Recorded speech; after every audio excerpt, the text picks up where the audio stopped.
Mu mateka y'isi hari ibiribwa byagiye byubahwa cyane kubera akamaro kabyo ku buzima bw'abantu, harimo igitunguru gitukura, indimu n'amavuta y'ibihwagari. Mu bihe bya kera cyane abanyamisiri ba kera bakundaga igitunguru ku buryo bukomeye kuko babonaga ko gifite imbaraga zo kurinda ubuzima no kongerera umubiri imbaraga. Bavugaga ko imiterere yacyo y'uruziga isa n'ubuzima budashira, endless life, ariyo mpamvu banagishyiraga mu mva z'abapfuye nk'ubugiraneza bwo kubaha impamba y'ibibatunga mu rugendo rwabo rw'iteka. Hari n'abandi bantu bo mu bindi bihugu nk'Abagiriki n'Abaroma nabo bakoreshaga igitunguru cyane mu biryo no mu kuvura indwara zitandukanye. Indimu nayo yamamaye kuva kera kuko irimo vitamini nyinshi n'imiterere karemano ifasha gusukura umubiri no kongera ubudahangarwa. Hari abantu benshi bazwi mu mateka bayikundaga cyane, urugero ni nka Ellen G. White, umwanditsi uzwi cyane ku mugabane wa Leta Zunze Ubumwe za Amerika. Yakundaga cyane kunywa amazi arimo indimu kubera akamaro kayo ku buzima, ndetse na Mahatma Gandhi nawe yayifashishaga mu buzima bwe bwa buri munsi mu rwego rwo kubungabunga ubuzima bwe. Yigeze kumara iminsi ari imutunze.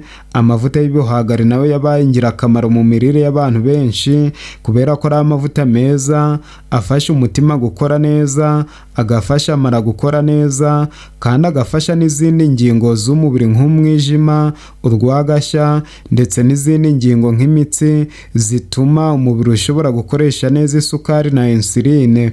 Iyo igitunguru gitukura, indimu n'amavuta y'ibihwagari bivanzwe bikaribwa mu buryo bwiza, biba nk'umuti kamere ufasha umubiri gukomera no gukora neza. Niyo mpamvu uyu mwanya nshaka kubasangiza imimaro 10 yabyo, cyane cyane mu kuvura umwijima na diyabete.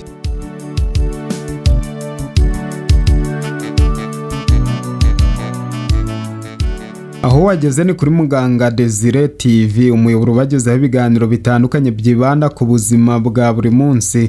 Mukunze kuba muri kumwe nanjye Nzayisenga Jeanne Paul nsenya naturopathe, mwarimu na diwani wa afya, ndi umurezi n'umujyanama w'ubuzima.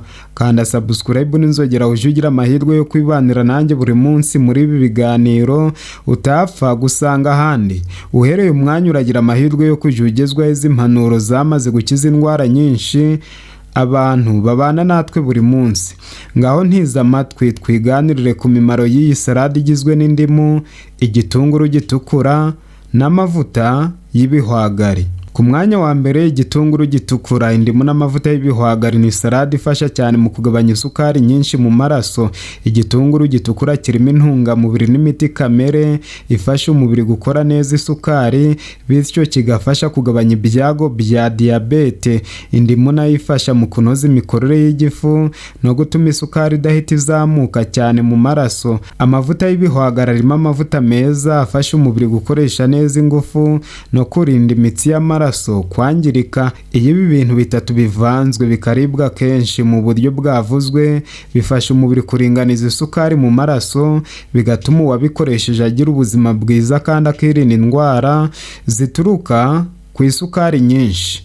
Ku mwanya wa kabiri, uyu muti kandi ufasha cyane mu kurinda no gukomeza ubuzima bw'umwijima. Igitunguru gitukura kirimo ibinyabutabire bifasha gusukura umwijima no kuwufasha gukora neza umurimo wo kuyungurura amaraso. Indimu nayo izwiho gufasha umwijima gusohora uburozi n'ibisigazwa by'imiti cyangwa ibiribwa byangiza umubiri. Amavuta y'ibihwagari atuma ingirabuzima fatizo z'umwijima zikomera kandi zikora neza.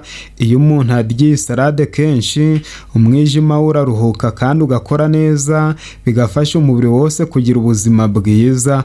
Ku mwanya wa gatatu, iyi salade ifasha cyane mu kongera amaraso no kuyasukura. Igitunguru gitukura kirimo byongera ubuziranenge bw'amaraso n'ibifasha mu kugabanya uburozi bushobora kuyanduramo. Indimu nayo irimo vitamini C nyinshi ifasha umubiri gukora amaraso mashya kandi meza. Amavuta y'ibihwagari afasha mu gutuma amaraso azenguruka neza mu mubiri no kurinda imitsi gufungwa. Ibi bituma amaraso aba meza, agatanga intungamubiri ku ngingo z'umubiri neza, bityo umuntu akagira imbaraga n'ubuzima bwiza.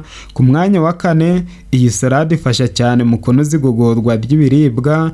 Igitunguru gitukura gituma igifu gikora neza kandi kigatanga imisemburo ifasha mu gusya ibiryo. Indimu nayo ituma igifu kigira acide karemano ifasha mu kumenagura ibiryo byinjiye mu nda.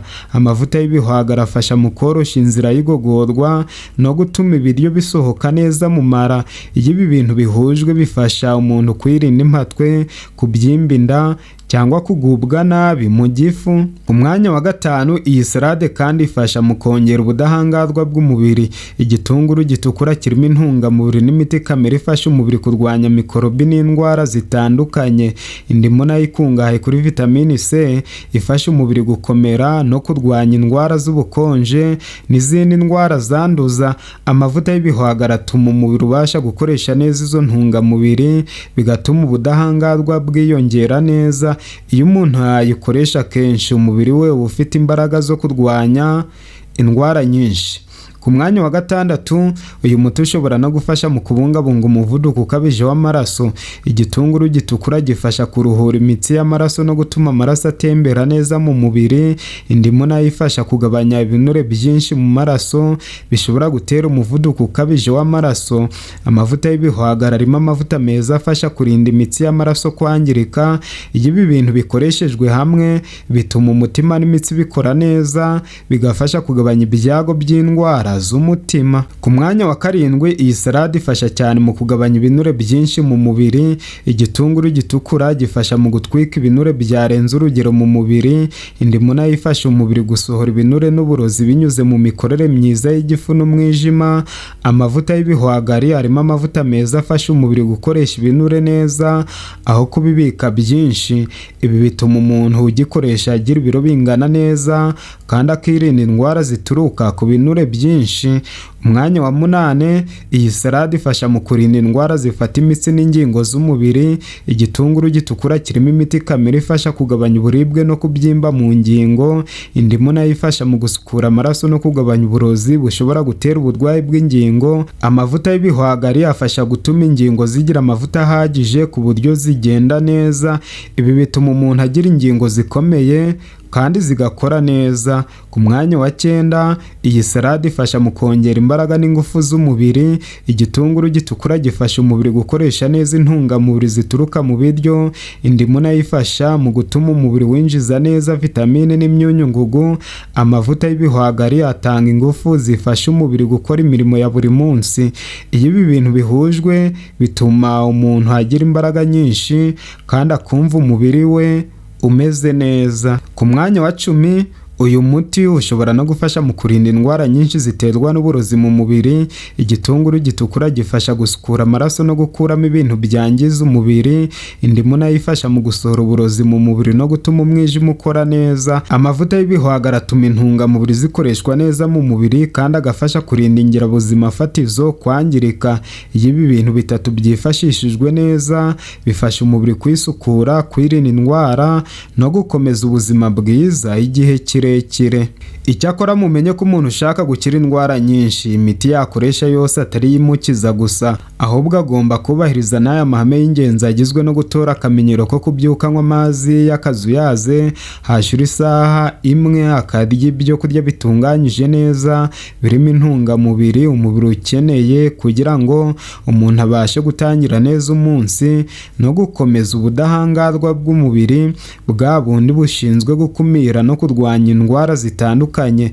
Nyuma yaho akongera kunywa amazi mu masaa 6 kugira ngo umubiri ubone amazi ahagije akenewe mu mikorere myiza y'ingingo zose harimo umutima, amara n'umwijima. Ibya nimugoroba akabirya atarengeje saa 9 kugira ngo igifu n'amara bifate umwanya wo gusya ibiryo neza mbere yo kuryama. Nijoro ntagire ikintu na kimwe akoza mu kanwa kugira ngo igifu n'izindi ngingo z'umubiri zibone umwanya wo kuruhuka no kwisukura bihagije. Iyi gahunda yubahirijwe buri munsi ifasha umubiri kugumana ubuzima bwiza, igogorwa rikorwa neza, amaraso atembera neza kandi bikagabanya ibyago by'indwara nyinshi. Iyi niyo gahunda iboneye ku bantu bose bashaka kugira ubuzima bwiza kandi bwizewe. Muri make iyi salade y'igitunguru gitukura, indimu n'amavuta y'ibihwagari igaragaza uburyo ibiribwa bisanzwe bishobora kugira uruhare runini mu kubungabunga ubuzima bw'umuntu. Nk'uko byasobanuwe, ifasha kugabanya isukari mu maraso, kurinda no gukomeza umwijima, gusukura amaraso, kunoza igogorwa ry'ibiryo, kongera ubudahangarwa bw'umubiri no gufasha umutima n'imitsi y'amaraso gukora neza. Ifasha kandi kugabanya ibinure byinshi mu mubiri, kurinda ingingo z'umubiri, kongera imbaraga n'ingufu no gufasha umubiri kwisukura uburozi bushobora gutera indwara zitandukanye. Iyo umuntu ayikoresheje mu buryo buhoraho kandi agahuza n'imirire myiza n'imibereho iboneye, bishobora kumufasha kugira ubuzima bwiza, umubiri ukora neza n'ingingo zose zigakomera. Ibi bitwibutsa ko kenshi umuti mwiza ushobora kuboneka mu biribwa bisanzwe iyo umuntu abikoresheje neza kandi akamenya iyo umuntu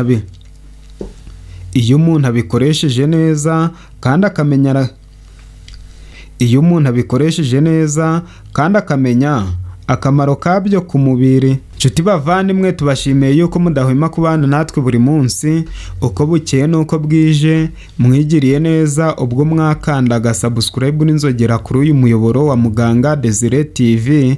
Impanuro tubagezaho uko bukeye n'uko bwije zizabageza kuri byinshi. Nawe niba ari bwo bwa mbere twari duhuriye muri ibi biganiro, yikande kugira ngo ujye ugira amahirwe yo gusangizwa ikiganiro twaguteguriye uwo mwanya. Gusa akaryoshye ntigahora mwitama, ntashira ararekwa, icyakora aryoha asubiwemo. Noneho munyemerere mbasezeyeho, maze tuzongere kugira amahirwe yo kubonana muri video y'ubutaha. Bye bye, ndabakunda cyane.